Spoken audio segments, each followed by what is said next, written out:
বাংলাদেশের ভিতরে এখন জনসংখ্যা কত কোটি? প্রায় 20 কোটির মতো। 20 কোটি নেই, চাই তো আরো 16 কোটি হিসাব করছি। তাইলে তো লাভের উপরে 3টা বললাম। নর্মালি চিন্তা করো, 20 কোটি মানুষ যদি হয়, আমি চিন্তা ভাবনা করছি যে আমি সিস্টেম করি আমার আন্ডারে 30 জন লোক রাখবো, প্রাথমিক স্টেপ 30 জন লোক রাখবো, এদেরকে বিভিন্ন এরিয়ার ভিতরে ঢুকাই দিব। এরা আড়ি আড়ি বিভিন্ন এরিয়াতে যাবো। 66টা জেলা না, প্রাথমিক ভাবে 30টা এরিয়াতে এরা কাজ করবো। 30টা জেলা কাজ করবো কি কাজ?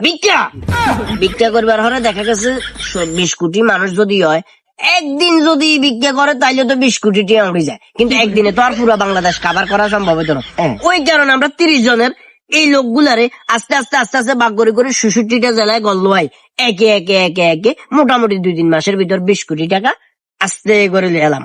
20 কোটি লেবার হরে এই 30 জনের বেতন টেতন দিই। এরপর মিনিমাম তোমার লারি আল্লাহ বলি 14 কোটি টাকা খাই যাব। এক কথা কই দেন, বাংলা কথা, আমরা ভিক্ষা করবো।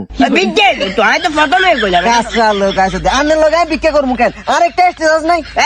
আচ্ছা আর কি করবো, দরকার ভিক্ষা করতে আর ঢাকলের বেশি তো এত কম বুঝলাম কি হইলো।